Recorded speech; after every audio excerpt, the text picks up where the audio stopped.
Okay, DeDe, today we are going to talk about special needs trusts and why your family might need one.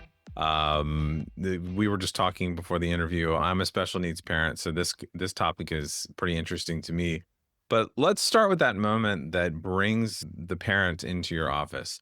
What does a family with a disabled child typically have in place already, and what critical piece are they almost always missing? Well, a lot of times when they come to us, because we work with a lot of young the child has just been diagnosed with whether it's autism or some sort of disability, or of course they were born with it, and they have not done anything actually. So we have to start with their revocable trust, right? And then, of course, they really should start with a special needs trust as well.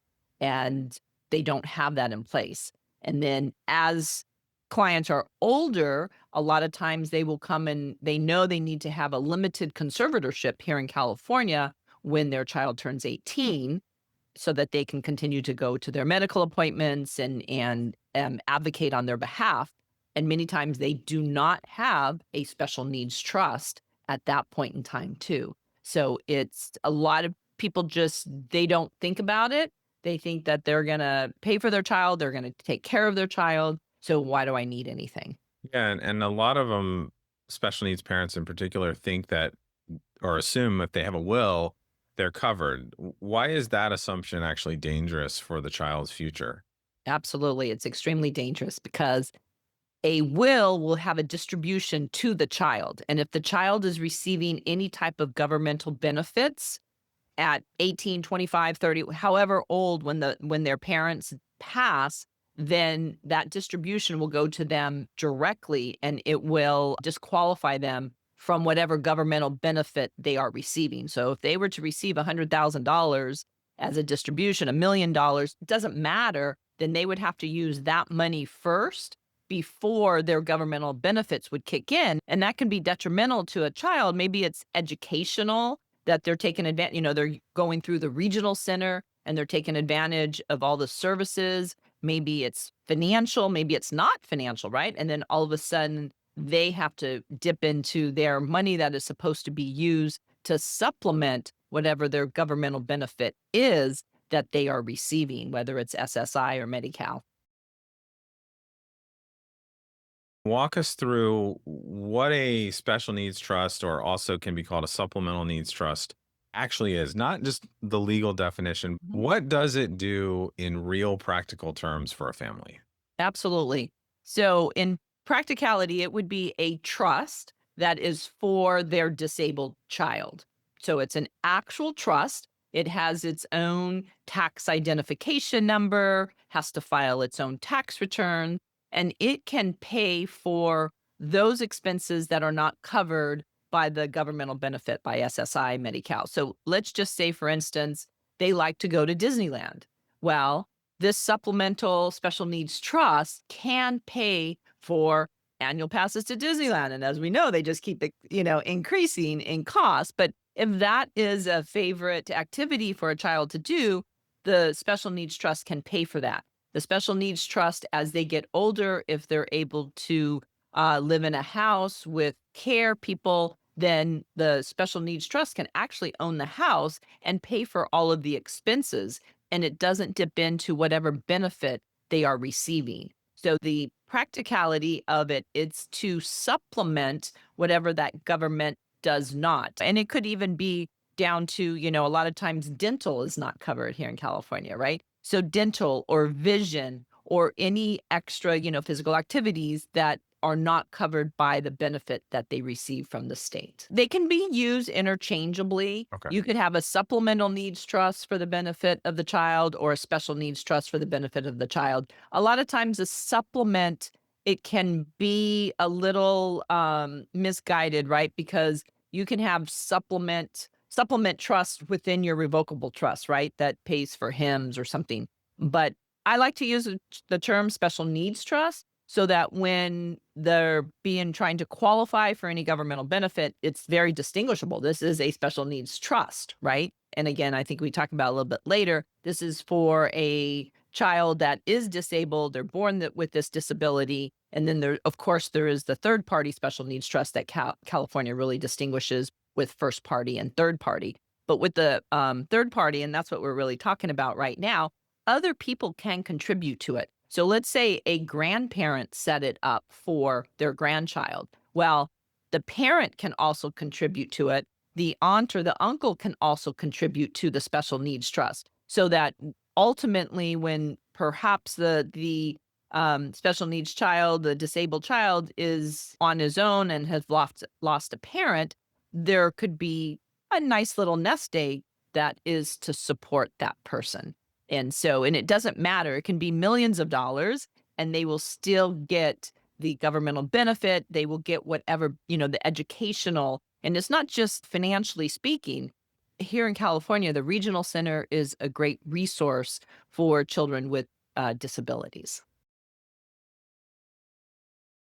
Talk about a little bit, maybe just explain what the different types of special needs trusts are, first party, third party, and how does a family know which structure is right for the situation?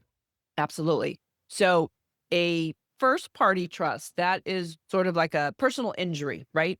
So someone was in a car accident and they were left disabled and they received a large sum of money.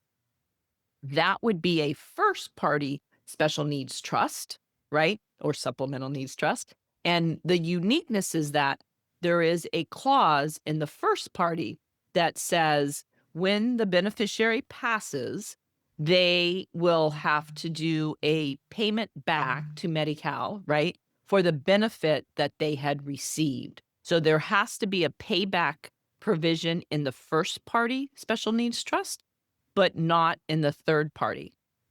So the third party is someone other than the beneficiary's money. It's your money, it's my money, it's somebody else. It's a relative money. A third party set this up for the benefit of the disabled child. So now let's maybe talk about DIYing it. What's the most expensive mistake you see families make Oh my when they goodness. try to handle the special needs planning or on their own or skip it entirely? Right. If they skip it entirely, their child could lose their governmental benefit, period. Right. So if they, again, like I think I mentioned it, if they received $1 million, they would have to go through that $1 million first before they would get any governmental benefit. If they were already receiving governmental benefits, right, when mom or dad or grandma, grandpa died, then it's basically cut off.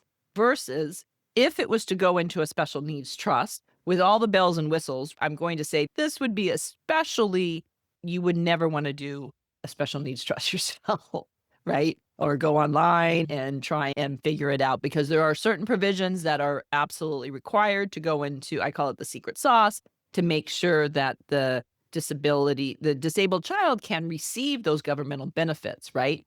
So it's the distinguishing between that first party, and a lot of times people don't know. They don't know if they need a first party or a third party. They have no clue what they're trying to accomplish. And so, yeah, then they do it themselves. And then absolutely the child could lose that benefit when they pass, or just while they're alive too. Let's say it was a grandparent that set it up. Then when the parent goes to apply for any of the governmental benefits, if they have this money in their bank account, they're not going to qualify. How long does it take to put all of this in place, and what are the steps between that first call to having a signed funded plan?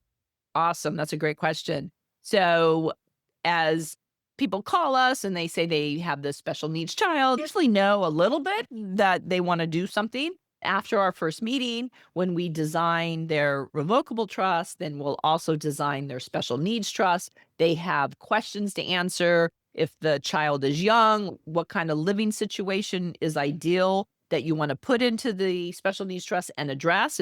Will they excel in a group home, or would they excel in a private home? So all of those questions get answered as we walk them through creating the special needs trust. And that usually gets answered either at the initial meeting, or a lot of times they have to think about it. So I always say, okay, well, you think about it. And my paralegal is going to send you a summary of what is missing. And then you can go into the summary, and it's a group home, it's a private home. They're going to be living with my aunt or my, older son or older daughter, right? So it's all the specifics that go into the trust. I call it the secret sauce. And then approximately 30 to 45 days from our initial meeting is when the families will come in, and then we will sign the revocable trust and the special needs trust. Then after that, that's when maybe the life insurance beneficiary will become the special needs trust. And then, of course, we advise on what assets will be going into the special needs trust, or if any assets will be naming the special needs trust as a beneficiary.